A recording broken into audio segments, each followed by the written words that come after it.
I think broadcast media is, of course, I mean, it's a disgrace today. But even, the print media, it's really not that. I agree. It's not that much better, right? And when you pick up a newspaper, what's going to be buried by who, and what will be played up by who now. And so I think legacy media across print and broadcast is facing that crisis. And forget investigation. I think just basic fact checking, just basic asking questions. No one's doing that. And therefore, institutions like the Election Commission, which have a responsibility, I think, to go out of their way to tell voters that we are transparent, to show that transparency, not just say it. So they get away with it. Yeah. Because there's just no one holding them accountable and nobody cares. So even your story, it came, it went, and it'll be, no one's going to follow it up. No one's going to ask questions. No one's going to, there's no tune, as they say. Aage chalo. In fact, just to add to that point, the basic problem is that legacy media, like print, you rightly said, one is, of course, the advertising model. And this is where I say, scan this QR code. We don't depend on government ads. We don't depend on any government's ads, whether it is a state government or the central government. And you see print and broadcast is full of, in fact, FM is full of Kumbh ads by the UP government. I mean, the revenue that is going into all media because of Sarkari advertising. I mean, that is one of the key things. So you can scan this QR code and contribute and pay to keep news free. But the absence of investigation, and Nidhi, what's happened is, our generation, when we got into the profession, and this is what I say whenever, in fact, today I'm going to be speaking at the event at IIT. The first boss you have is what is normal for you. That is normal. Whether it is normal or not in the wider context, you think that this is how things are. Yes. And that is what you take over. Then everything else that's the reference point. Yep.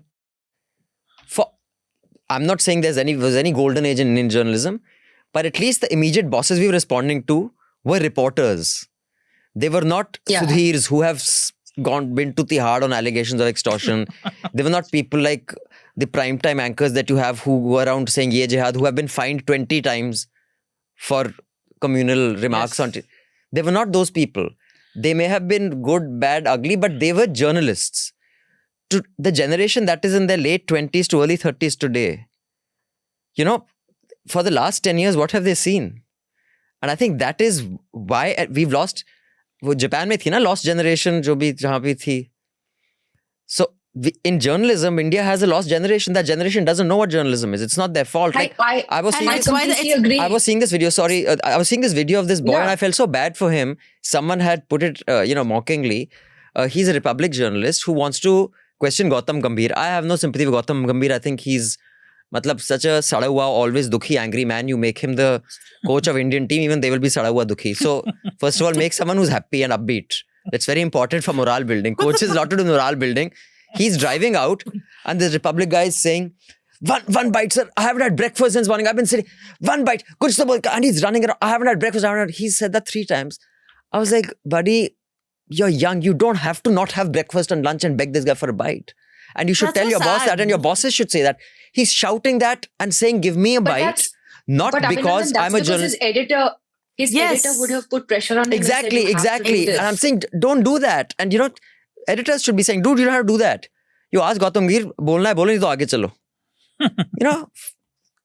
Well, that's the problem with, how it's deteriorated. And like when you speak of a lost generation, I look at political reporters today, at least of this generation, they don't know anything except the WhatsApp group that some minister or the PMO or the I have seen those groups.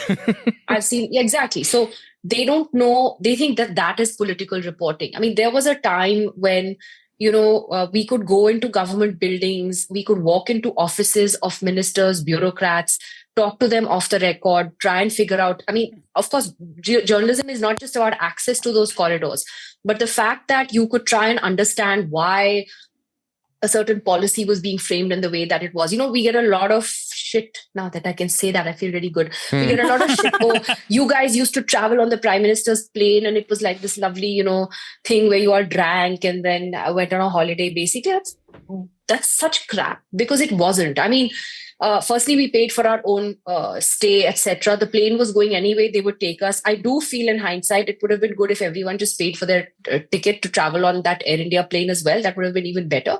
But chalo nahi tha. But those trips were really hard work.